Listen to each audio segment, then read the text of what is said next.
Magandang araw sa inyong lahat. Ngayon, tatalakayin natin ang buhay at karera ng isa sa mga pinakatanyag na atleta ng Pilipinas, si Ernest John E.J. Obiena.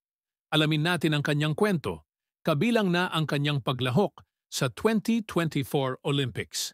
Dito sa Pinoy Wisdom.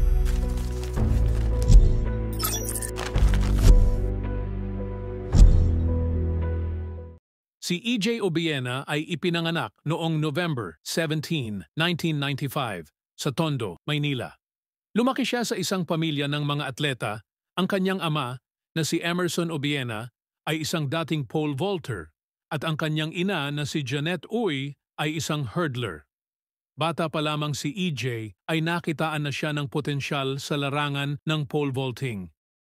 Sa edad na 17, nagsimula na siyang sumali sa iba't ibang kompetisyon sa loob at labas ng bansa. Noong 2019, nakuha ni E.J. ang ginto sa Southeast Asian Games na ginanap sa Pilipinas, isang tagumpay na nagbigay sa kanya ng matinding suporta mula sa kanyang mga kababayan. Sa kabila ng mga pagsubok, ipinakita ni E.J. ang kanyang dedikasyon sa pamamagitan ng pag-angat ng kanyang performance. Noong Tokyo 2020 Olympics, nagtala siya ng personal best. Noong September 2022, muling pinatunayan ni E.J. ang kanyang galing nang masungkit niya ang ginto sa Golden Roof Challenge sa Innsbruck, Austria. Dito, nagtala siya ng 5.93 meters, isang bagong Asian record. Noong Agosto 2024, muling nagbigay ng karangalan si E.J. Obiena sa Pilipinas sa pamamagitan ng kanyang paglahok sa Paris Olympics. Na-clear niya ang taas na 5.90 meters, ngunit nabigo siyang maklear ang 5.95 meters na naging dahilan upang siya ay mawalan ng pagkakataon na makakuha ng medalya.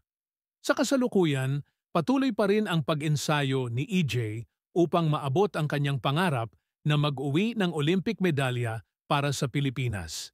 Hindi biro ang mga sakripisyong kanyang ginagawa mula sa mga pag-ensayo sa ibang bansa hanggang sa pagharap sa mga personal na hamon. At yan, nagtatapos ang ating kwento tungkol kay E.J. Obiena. Abangan natin ang kanyang mga susunod na hakbang. Salamat sa inyong pakikinig. At sana'y marami kayong natutunan sa ating talakayan ngayon.